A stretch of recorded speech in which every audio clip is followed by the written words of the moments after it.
sahabat, jumpa kembali dalam program Gema Kasih Indonesia, sebuah program yang membicarakan isu-isu yang hangat di tengah masyarakat, atau membicarakan pokok-pokok ajaran gereja, membicarakan perkembangan ilmu teologi yang berkaitan dengan kehidupan kita sebagai orang Kristen, sehingga dapat menolong kita sebagai orang-orang Kristiani untuk dapat merespon situasi-situasi dengan lebih tepat. Sahabat, Dietrich Bonhoeffer adalah pendeta dan teolog gereja Lutheran Jerman yang dengan berani menentang dan bahkan melakukan perlawanan terhadap Nazisme pada saat itu. Dia bahkan terlibat dalam komplotan yang berupaya untuk membunuh Hitler, namun upayanya gagal. Kemudian dia ditangkap dan dipenjarakan. Seminggu sebelum Nazisme runtuh oleh serangan sekutu, ia digantung dan mati di penjara. Hari ini, pada episode kali ini kita akan menelisik beberapa pemikiran Bonhoeffer yang juga relevan pada masa kini. Dengan judul Bonhoeffer Melawan Kebenaran Abstrak. Untuk membincang topik yang menarik ini, sudah hadir di studio lagi dan lagi Pendeta Dr. Albertus Pati. Lagi dan lagi ya? Ini bosan. Bukan. Justru ini topik yang ramai. Oke. Terkait tadi kan relevannya ya, relevansi dengan masa kini. Pak Berti, kita membincang tentang Bonhoeffer ya, Dietrich ya. Bonhoeffer salah satu teolog yang memang sangat inspiratif gitu. Sebenarnya siapa Dietrich Bonhoeffer ini? Dietrich Bonhoeffer itu teolog yang sangat inspiratif. Dia itu pendeta Lutheran yang cerdas banget gitu ya. Dia ayahnya itu namanya Karl Bonhoeffer. Dia seorang psikiatris yang terkenal sekali di Jerman. Ayahnya si Karl. Ibunya itu Paula, ibu rumah tangga biasa, tapi dialah yang mendidik anak-anaknya dengan sangat luar biasa itu. Sebetulnya mereka ini ingin supaya Dietrich itu ngikutin ayahnya jadi psikolog atau psikiater gitu ya. Karena ayahnya kan udah punya nama besar dan sebagainya, mungkin punya tempat praktek, tinggal ngikutin aja, keterusin. Tapi dia nggak mau, dia maunya jadi pendeta. Gitu. Anaknya inginnya tetap jadi. Saya maunya jadi pendeta. Akhirnya ya orang tuanya mendukung lah. Dia studinya sangat luar biasa. Jadi dia selesaikan studi teologinya itu pada usia 24 tahun. Dan dia nggak bisa jadi pendeta karena ada peraturan untuk usia jadi pendeta tuh minimal 25 tahun. Jadi setelah usia 24 tahun, karena dia masih terlalu muda, dia nggak bisa dipendetain. Nah, itu blessing in disguise. Akhirnya dia lanjutkan studi ke Union Theological Seminary di New York. Itu satu universitas seminari yang sangat hebat sekali dulu ya, sampai sekarang rasanya luar biasa. Di situ nama-nama besar ada di situ ya. Ada si Reinhold Niebuhr, ada Paul Tillich di situ. Itu nama-nama hebat-hebat ada di situ lah. Jadi pergilah di situ. Jadi dia berteman lah dengan si Reinhold Niebuhr itu. Dan juga Paul Tillich. Dan banyak juga pikiran-pikirannya Niebuhr mempengaruhi dia, dan dia tentu saja juga mempengaruhi Niebuhr. Dan ketika ada konflik di Jerman Nazisme itu ya, dia kan lahirnya 1906 ya. Jadi ketika dia ada di situ, itu Nazi lagi berkuasa dan Nazi lagi membunuhi jutaan orang Yahudi beserta dengan orang-orang yang disable ya. Orang-orang disable ya, yang itu dibunuh-bunuhin tuh oleh Nazi. Yang cacat-cacat itu ya. Dibunuhin semuanya. Dia berpikir, saya harus pulang ke Jerman. Saya nggak bisa membiarkan Jerman dalam kondisi yang seperti itu sementara dia enak-enakan di New York. Studinya sempat selesai nggak? Dia kan cuma ngelanjutin studi dalam kerangka kayak mungkin postdoctorate gitulah ya. Jadi Reinhold Niebuhr tuh melarang gitu ya. Reinhold Niebuhr juga orang Jerman kan, nggak usah lah, ngapain pulang dan sebagainya, nah, resiko untuk nyawamu dan sebagainya. Tapi justru disitulah panggilannya si Bonhoeffer itu, aku harus pulang kan gitu ya, aku harus berjuang di sana. Jadi akhirnya dia memang pulang ke sana dan ke Jerman itu memang dengan tujuan untuk berjuang. Nah, sampai di sana dia memang menyatakan ketidaksetujuannya pada Hitler. Sehingga memang dia bahkan membuat bersama-sama, bekerja sama dengan berbagai kelompok untuk berupaya membunuh Hitler. Kan gitu ya. Itu yang menjadi kontroversi. Kok pendeta kok mikirin bunuh orang gitu ya. Tapi dia punya alasan sendiri, nanti boleh ditanyakan ya. Jadi kok mau pendeta bunuh orang? Jadi yang menarik dari dia adalah dia bekerja sama juga dengan seorang teolog seperti Karl Barth dan Martin Niemöller namanya. Mereka yang kemudian membuat deklarasi Barmen. Deklarasi Barmen itu menyatakan kita harus, ya, seperti Petrus lah, kita harus lebih taat kepada Tuhan Yesus daripada kepada penguasa, Hitler, ya, penguasa ya. Jadi dan itu pernyataan yang sangat keras sekali ya, deklarasi Barmen, karena mereka juga kecewa. Waktu itu ada gereja-gereja yang ikut membela Hitler, pro pada Hitler. Ya, mungkin karena ayatnya Roma 13 apapun, bukankah pemerintahan dari Allah, dia membacanya secara literal, kemudian atau juga karena takut sehingga memang lebih banyak menjadi penjilat Hitler. Jadi mendukung Hitler. Jadi mereka mengatakan, wah, apa-apaan ini, nggak bisa nih kita dukung Hitler. Tentu saja dengan inspirasi dari Karl Barth, terutama tokoh utamanya. Jadi buatlah mereka deklarasi Barmen yang sangat terkenal itu, yang mengatakan kita harus lebih taat kepada Allah, Tuhan Yesus Kristus, daripada kepada Hitler. Dan disitulah tegas sekali itu gereja yang mengaku itu untuk mengatakan bahwa kita nggak takut apapun ancamannya, kan Hitler keras ya, pokoknya kita harus lebih taat. Dan waktu itu memang Karl Barth akhirnya dibuang ke Swiss gitu, dia harus menyingkir ke Swiss. Tetapi si ini malah dia mempersiapkan rencana pembunuhan untuk Hitler. Sayangnya akhirnya dia ketangkep, pembunuhannya gagal ya. Dia ketangkep dan dia akhirnya dihukum gantung sampai mati pada 3 minggu sebelum Nazisme itu dikalahkan oleh pasukan sekutu. Ya, tadi Pak Berti sudah sedikit begitu ya tentang Dietrich Bonhoeffer ya. Yang ikut bersama dengan yang lain melakukan perencanaan untuk membunuh, ya.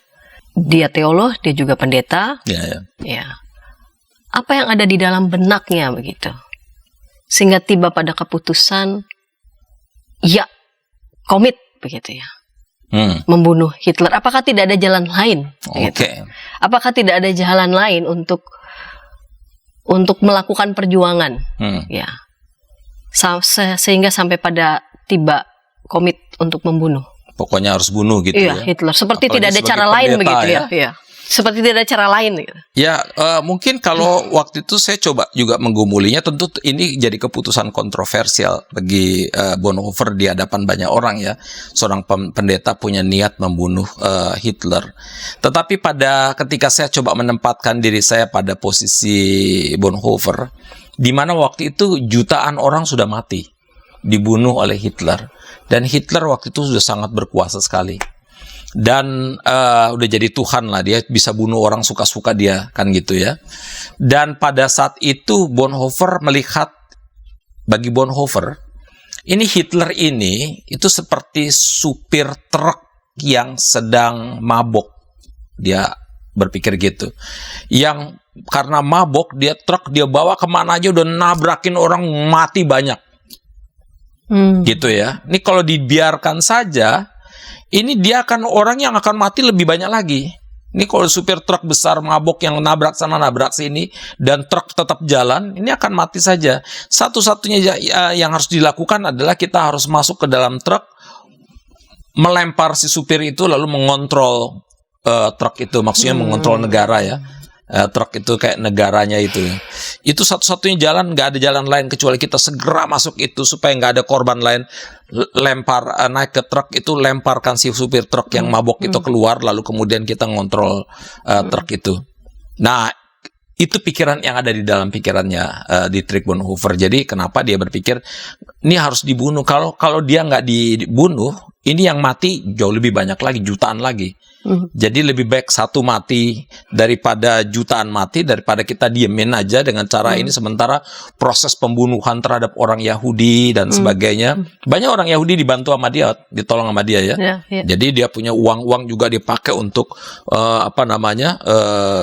untuk penyelamatan orang Yahudi yang dikirim ke Swiss kemanapun dan sebagainya. Jadi memang dia lihat, wah ini udah kelewatan nih, orang tua dibunuh, anak-anak dibunuh, perempuan dibunuh dan sebagainya. Udah ini satu-satunya jalan harus dihentikan. Tapi gimana cara menghentikan? Nggak ada cara lain, dia mau dibunuh, gitu ya. Itu hanya untuk supaya tidak ada yang terbunuh lagi. Apakah sempat ada semacam inspirasi dari peristiwa mungkin dalam Alkitab atau apa yang mampir di benak? Atau ini keputusan yang ini sosok monster absolut kira-kira ya. Kalau tidak dibunuh maka tidak ada cara lain untuk bisa mengambil alih. Enggak, itu bagi dia itu adalah semacam keputusan etis yang harus dia ambil. Keputusan etis yang gini, keputusan etis itu pilihannya bukan antara baik dan jelek. Seringkali pilihannya itu antara sama-sama buruk bisa. Bunuh buruk, tetapi nggak bunuh lebih buruk lagi. Keputusan etis nggak, kalau baik dan buruk mudah aja pilihannya ya? Udah jelas, nggak ada Nggak usah ada pilihan di situ. Tapi yang dibilang keputusan etis kan pilihannya seringkali karena ada yang buruk dan lebih buruk. Mana yang kita pilih di antara yang buruk-buruk ini supaya resikonya kurang buruk, kira-kira begitu ya.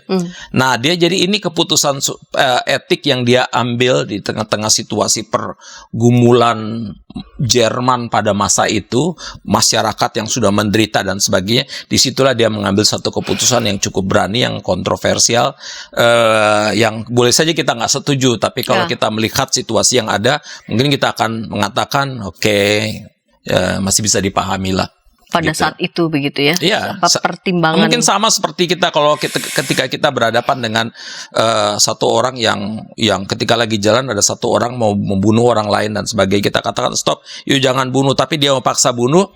Lalu kemudian kita belain orang itu, dan pada saat dia sendiri akhirnya mau membunuh kita, nggak ada jalan lain kecuali you harus membela diri. Mungkin terpaksa you harus bunuh dia. Untuk mempertahankan hidup kita, begitu. Dalam situasi yang sama-sama sulit begitu. Betul. Ada situasi-situasi tertentu yang memang membutuhkan keputusan-keputusan etis yang memang kadang-kadang yang dianggapnya kontroversial ketika kita sedang tidak berada dalam situasi itu. Iya. Artinya keputusan itu tidak bisa diterapkan langsung di semua situasi. Tidak bisa. Pertimbangkan betul.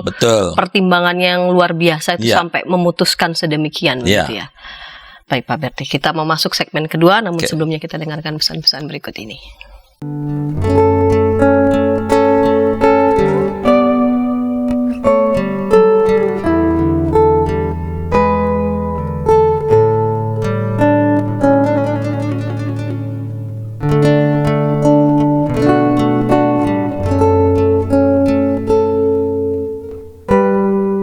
Kita jumpa dalam acara pembangunan jemaat kerjasama antara YKB GKI dan LPP. Pembangunan jemaat setiap Senin pada minggu kedua dan keempat pukul 8 malam waktu Indonesia Barat.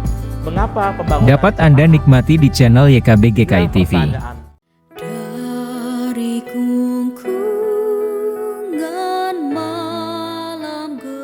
Nyanyikanlah nyanyian baru setiap hari Rabu pukul 12 waktu Indonesia Barat. Dapat Anda nikmati di channel lagu rohani YKB GKI TV. Sahabat, mari dukung pelayanan dan pekabaran Injil melalui YKB dengan membagikan link acara ini kepada sebanyak mungkin orang. Dukungan juga dapat saudara lakukan dengan mentransfer dukungan finansial ke rekening BCA ke nomor 450 305 2990 450 305 2990 atas nama Yayasan Komunikasi Bersama.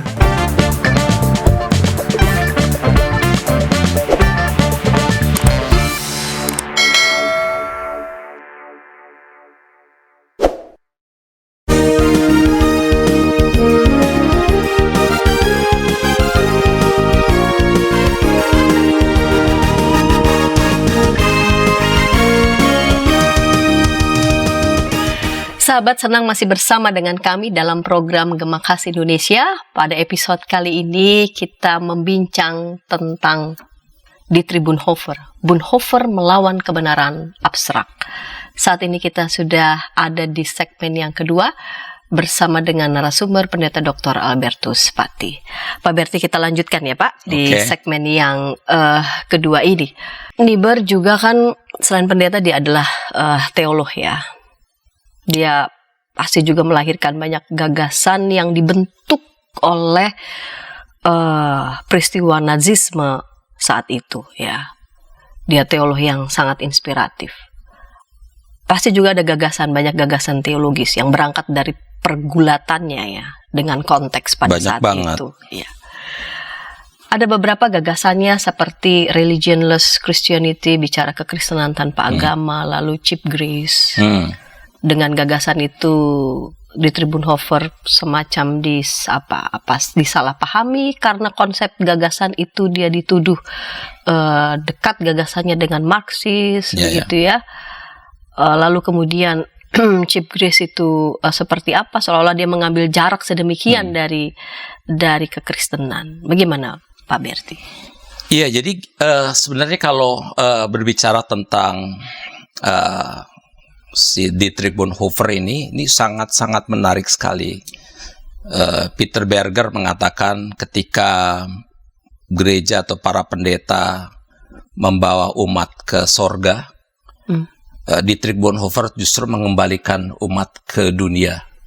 Oh, menarik itu teologi dia gitu ya. Dia justru kembalikanlah ke dunia ini. Kenapa? Karena dia sangat teologianya itu harus dibaca di dalam konteks radikal inkarnasi. Radikal inkarnasi. Jadi Allah yang sudah berinkarnasi ke dunia, dunia udah jadi pusat perhatian Allah. Ngapain dia mikirin ke sorga? Kita juga harus mikirin dunia seperti yang sudah menjadi pusat perhatian Allah, gitu ya. Sehingga memang dunia ini sungguh-sungguh menjadi pusat perhatian Allah, bukan sorga lagi. Kan gitu ya. Itu radikal inkarnasi. Jadi kenapa kita harus bergumul di sini? Jadi itulah sebabnya Peter Berger mengatakan para pendeta itu suka ngajak umat gereja itu ke sorga, tapi Bonhoeffer mengembalikannya ke dunia karena ada radikal inkarnasi pada dalam diri Allah, dalam diri Yesus Kristus itu. Dan ketiga, teologi dia itu sangat sosial. Ya, sosial sekali. Jadi dia memang bergumul dengan persoalan-persoalan sosial, bukan persoalan personal dan individual. Nah, kembali pada pertanyaan yang tadi soal religionless Christianity ya. Itu dia efek dari gagasan dia tentang religionless Christianity itu memang dia dibilang Marxis gitu ya, ini apa-apaan kok jadi kekristenan tanpa agama dan sebagainya. Tetapi maksudnya Bonhoeffer dengan religion adalah ketika agama itu cuma bicara tentang kebenaran-kebenaran yang abstrak, surga, tentang neraka, abstraksi aja, surga, neraka, soal angel, soal mistik, soal private personal faith, soal kesalehan personal dan sebagainya yang nggak ada urusan dengan masyarakat yang ada di sekitarnya dia. Pokoknya urusannya personal, ke atas terus dan sebagainya. Kalau itu bicaranya terlalu kayak gitu-gitu itu bagi dia itu religion. Kan gitu ya. Jadi bagi dia kalau urusannya cuma personal dan gereja sebagai institusi pikirannya cuma self preservation, artinya supaya survive aja dirinya, supaya tenang institusinya, supaya kuat dan sebagainya gerejanya dan sebagainya. Cuman sampai sebatas itu religion bagi dia. Jadi dia bilang kalau yang sampai batas itu, yang abstrak-abstrak, yang mikirin angel, yang mikirin surga, neraka dan sebagainya itu lebih baik kita butuh religionless ya. Jadi agama yang Christianity, jadi Christianity yang tanpa agama itu, yang gak usah pikirin lah yang soal-soal personal, individual, abstrak, surga, neraka. So what? Kira-kira gitu. Apa pada saat itu semacam di Tribun Hofer semacam patah arang apa surga dia seolah-olah patah. sebagai sesuatu yang tidak mungkin atau bagaimana? Ya, dia bukan patah arang, tapi di dalam dia kan tidak terlepas dari pergumulan situasi di sekitar. Ketika orang membunuh, ketika Hitler, Nazisme itu membunuh sampai jutaan orang, ketika ada kaum yang disable, yang cacat itu, masyarakat yang cacat dibunuh-bunuhin semuanya. Kok gereja nggak ngapa-ngapain, masih ngomongin tentang sorga, ngomongin tentang neraka, padahal di sini udah banyak yang mati. Iya.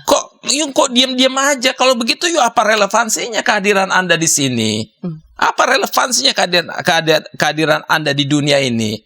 Jadi yuk udah irrelevan sekali, insignifikan kira-kira begitu. Nggak ada gunanya yuk hadir di sini. Yuk ngomong tentang sesuatu yang masyarakat tidak gumuli.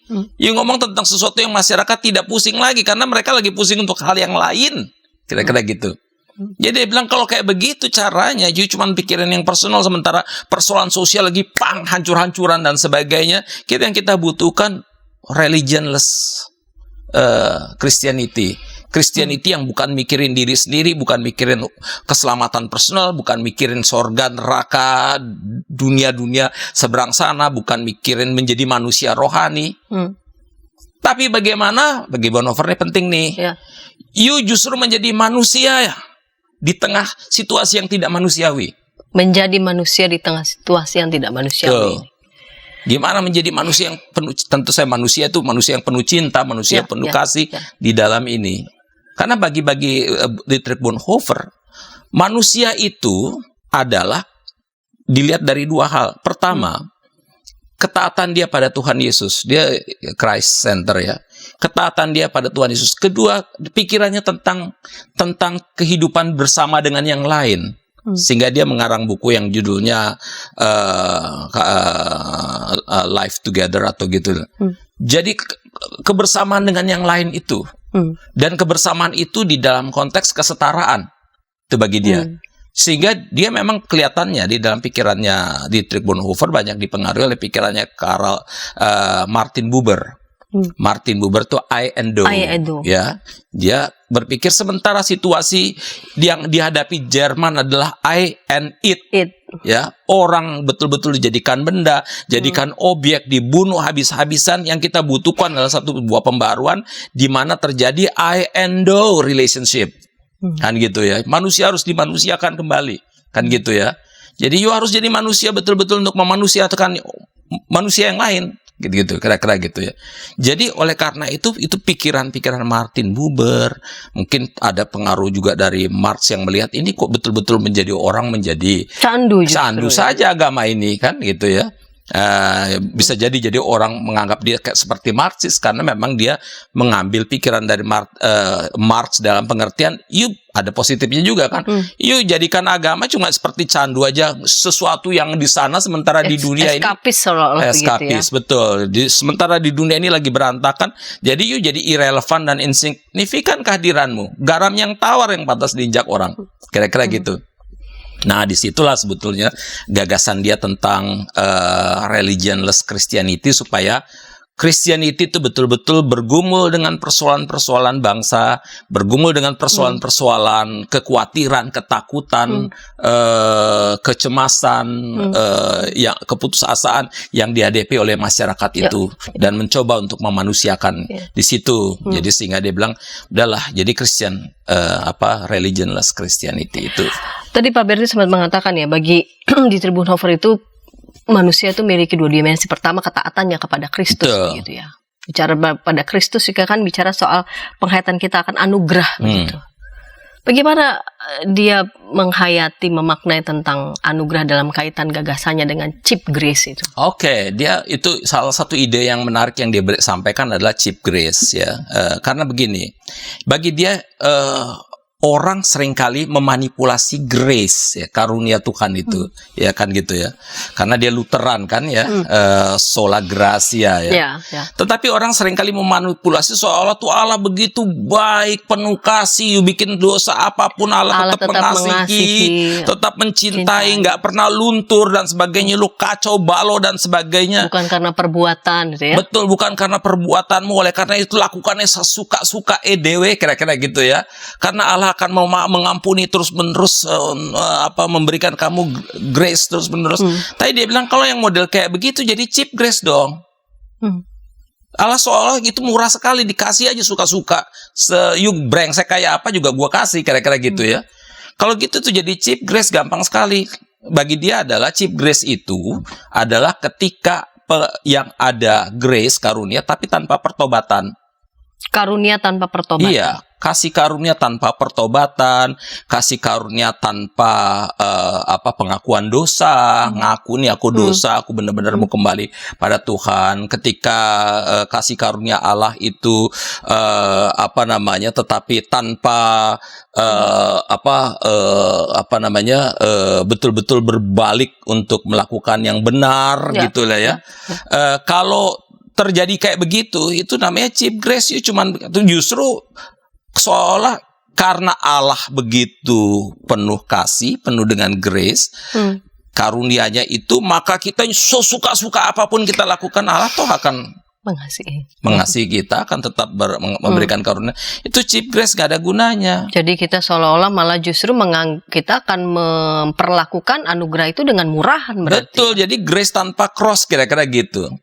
Betul-betul you harus pikul salib, kadang-kadang you harus menderita, apalagi di tengah-tengah masyarakat yang sedang menghadapi pergumulan kayak begitu. You jangan supaya senang-senang aja, gembira-gembira aja.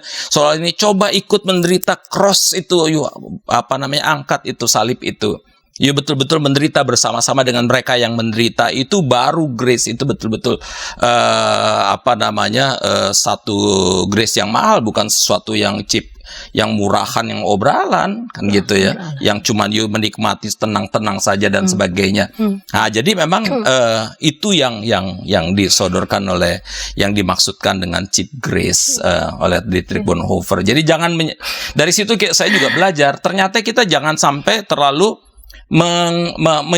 memanipulasi grace itu juga kan. Saya pernah dengar pendeta yang khotbah, kita lakukan apa saja ini dan sebagainya, meskipun saya juga penuh dosa, saya sering kali jatuh terus dalam dosa, tapi kasih karunia Allah luar biasa besar dan sebagainya.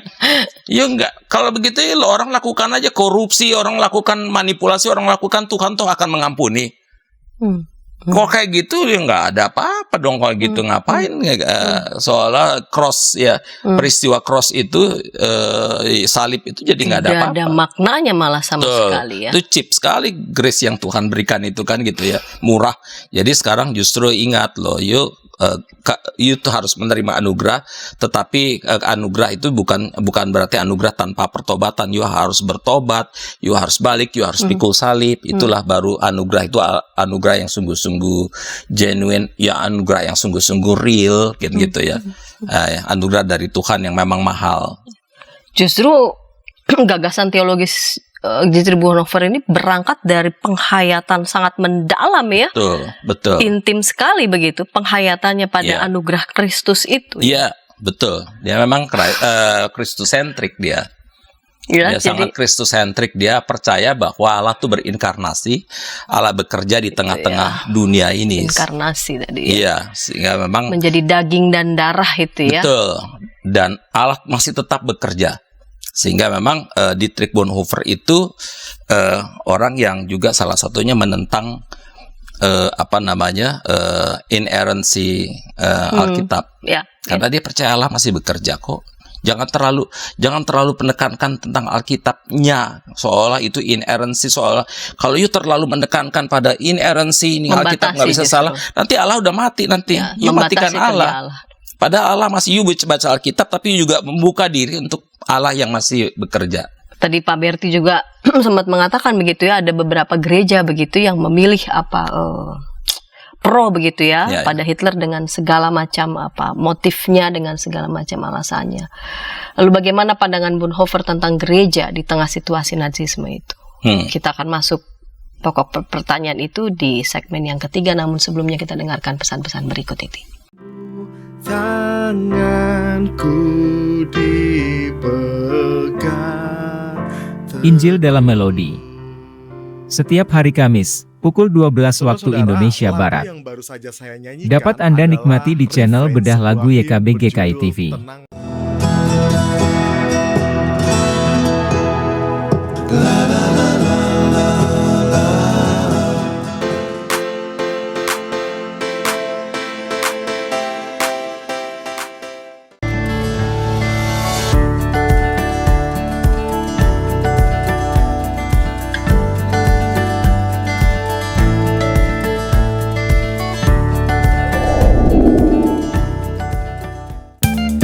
Sahabat, mari dukung pelayanan dan pekabaran Injil melalui YKB dengan membagikan link acara ini kepada sebanyak mungkin orang.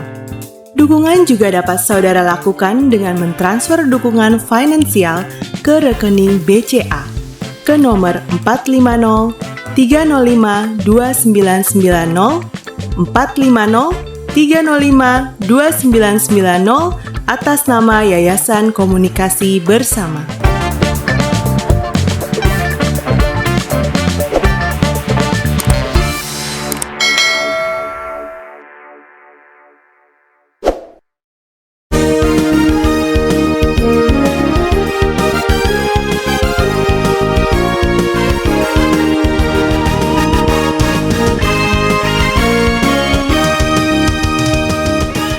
Sahabat, senang masih bersama dengan kami dalam program Gema Kasih Indonesia. Pada episode kali ini kita membincang tentang Bonhoeffer melawan kebenaran abstrak. Saat ini kita sudah tiba di segmen yang ketiga. Jika di antara sahabat mau menyampaikan pertanyaan ataupun respons, silahkan boleh menyampaikannya di kolom chat yang kami sediakan. Pendeta Albertus Pati akan dengan senang hati memberikan respon kembali pada saudara. Pak Berti, kita masuki segmen terakhir ini, segmen ketiga. Siap. Pandangan Bonhoeffer tentang gereja di tengah situasi Nazisme pada saat itu. Bagaimana dia melihat gereja? Jadi Bonhoeffer ini tetap berpikir bahwa gereja itu communio sanctorum. Tetap ya? Ya, jadi ini adalah satu komunitas yang suci, yang holy dan sebagainya. Tetapi ini orang yang berpikirnya dialektis ya. Tetapi dia mengatakan jangan terlalu mengidealkan gereja juga, karena gereja juga ada orang berdosanya juga. Ya. Jadi betapapun dia communio sanctorum yang dibentuk oleh Tuhan, tetapi kita jangan mengidealkan gereja. Tetapi gereja itu penting ya, karena dengan kita ada di dalam gereja, kita menjadi diri kita sendiri. Kita akan berkembang dan bertumbuh melalui gereja dan di dalam gereja, gitu ya. Dengan adanya gereja itu, kita juga ditolong untuk memperkuat komunitas sebetulnya.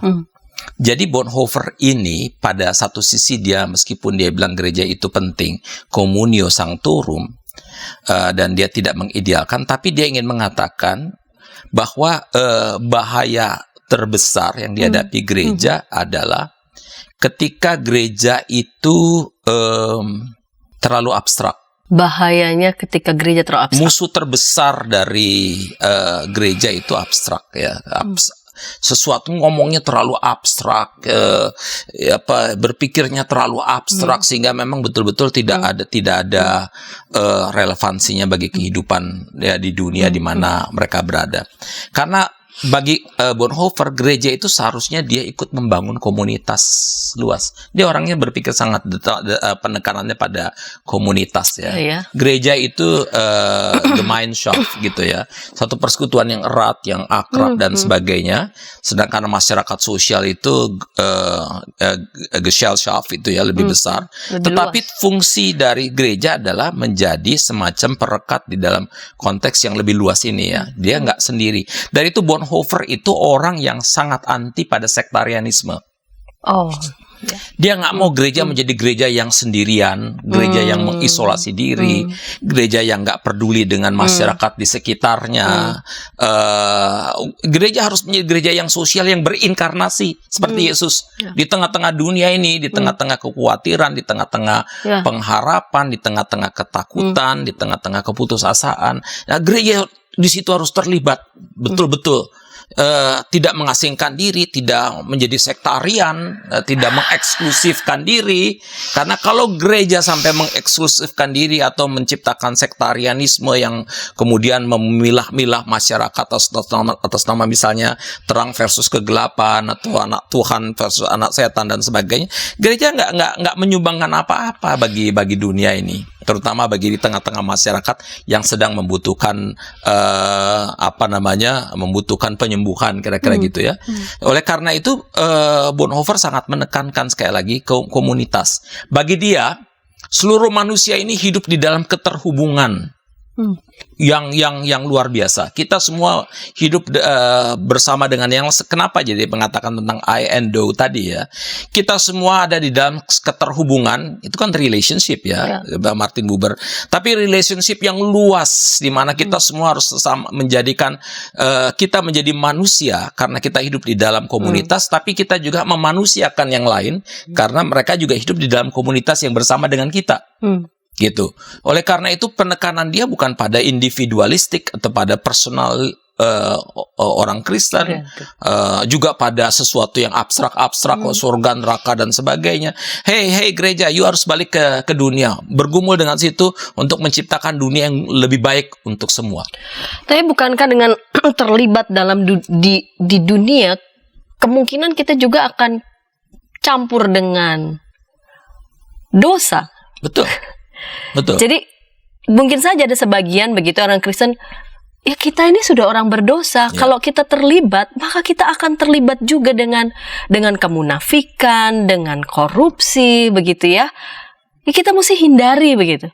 Maka sebegitu mungkin kenapa di Bonhoeffer dianggap kontroversial dalam tanda petik itu begitu ya. Di satu sisi masih sangat memegang begitu ya bahwa gereja itulah persekutuan gitu ya, orang-orang yang dikuduskan begitu.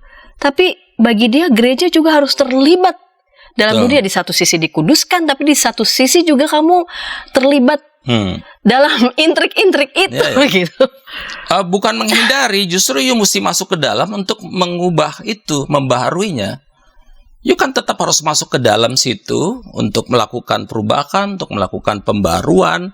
Dari itu Dietrich Bonhoeffer sangat menekankan tentang ketaatan pada Yesus. Ya, you harus punya ketaatan. Jadi you tetapi masuk ke dalam dunia yang penuh dengan intrik-intrik ini, dengan persoalan-persoalan, dengan kekerasan, dengan berbagai pergumulan itu, dengan kekuatan dalam ketaatanmu pada Tuhan itu. Kan gitu. Ya bukan menghindarinya you malah tidak jadi relevan terhadap situasi dunia.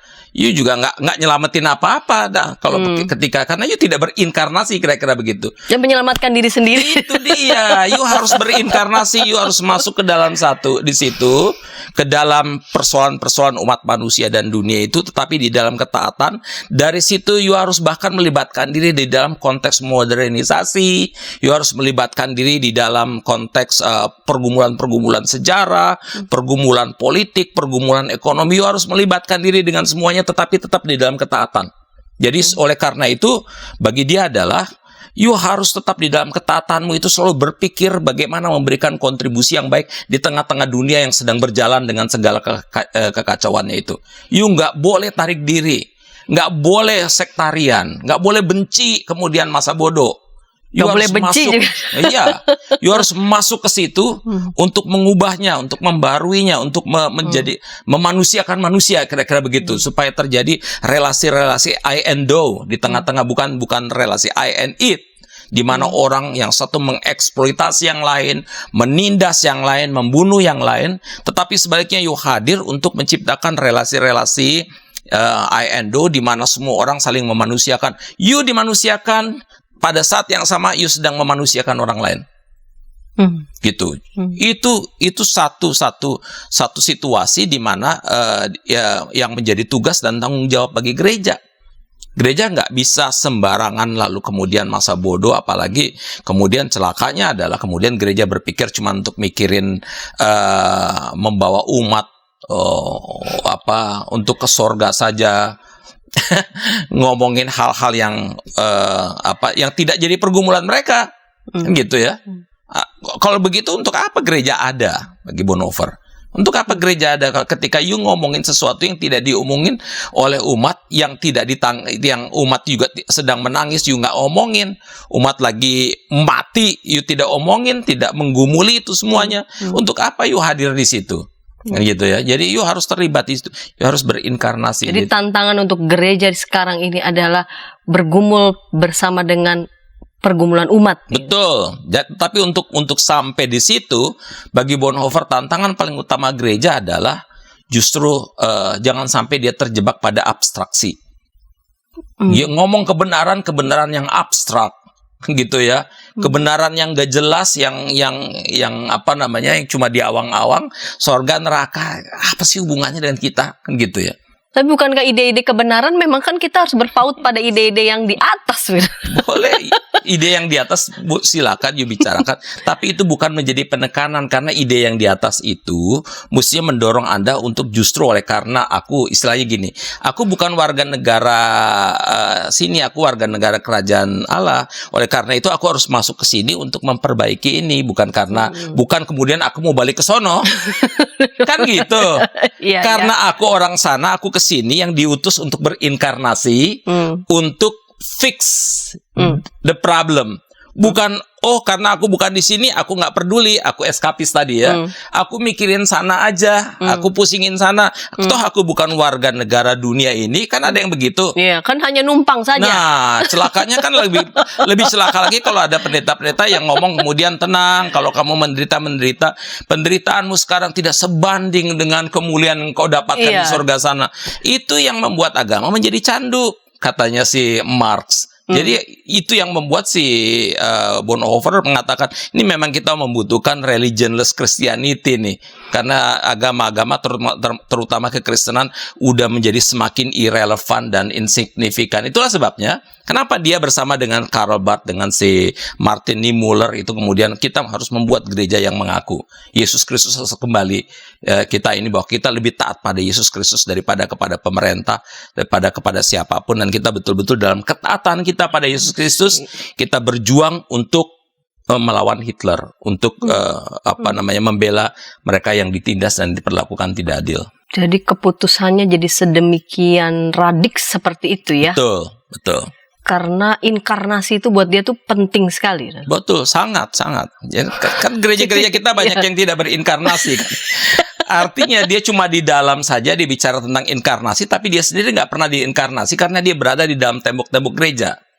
Program-program gereja urusannya cuma bagaimana mengembangkan umat, bagaimana mengembangkan kolekte, bagaimana juga membuat umat juga lebih dekat kepada Tuhan sana, tapi tidak membuat umat lebih dekat kepada rakyat, kepada masyarakat yang sedang bergumul, masyarakat yang miskin.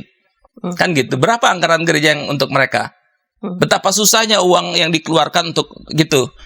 Untuk mereka yang membutuhkan makanan dan minuman dan sebagainya. Karena apa? Gereja kita kurang berinkarnasi. Nah, kritik terbesar dari Dietrich Bonhoeffer adalah, ayo pertama, yuk jadikan Yesus Kristus yang berinkarnasi itu, lakukan radikal inkarnasi itu ada di dalam kehidupan bergereja. Kita harus berinkarnasi, terlibat di tengah-tengah dunia ini.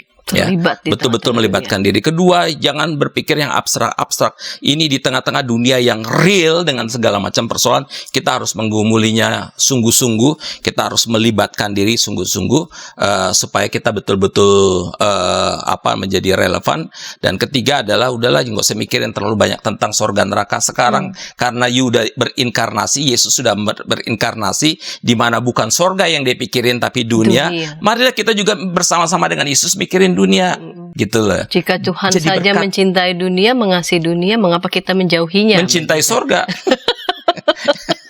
Kira-kira gitu ya. Dia memperhatikan gitu ya. Maka kita juga diminta untuk memberikan perhatian dan masuk. Baiklah, Pak Berti, kita sudah makin mendekat nih di akhir segmen ketiga.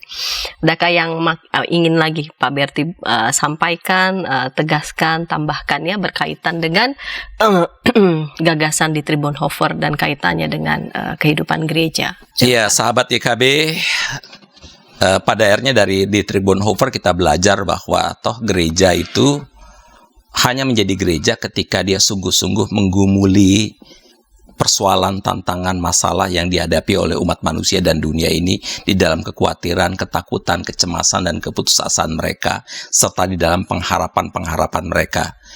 Gereja harus berinkarnasi, artinya masuk ke dalam pergumulan persoalan dunia, dan dari situ gereja mencoba untuk memanusiakan manusia, karena hanya dengan memanusiakan sesama, kita pun menjadi manusia yang utuh.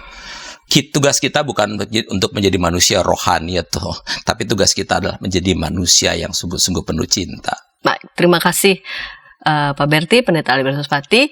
Jika di antara sahabat lagi-lagi ingin menyampaikan respon pertanyaan, silahkan sampaikan di kolom chat. Dan jika ingin menyampaikan saran ataupun kritik kepada kami, boleh sampaikan ke nomor 0812-8188-9191. Kita jumpa di episode yang akan datang dengan topik-topik menarik lainnya. Sampai jumpa.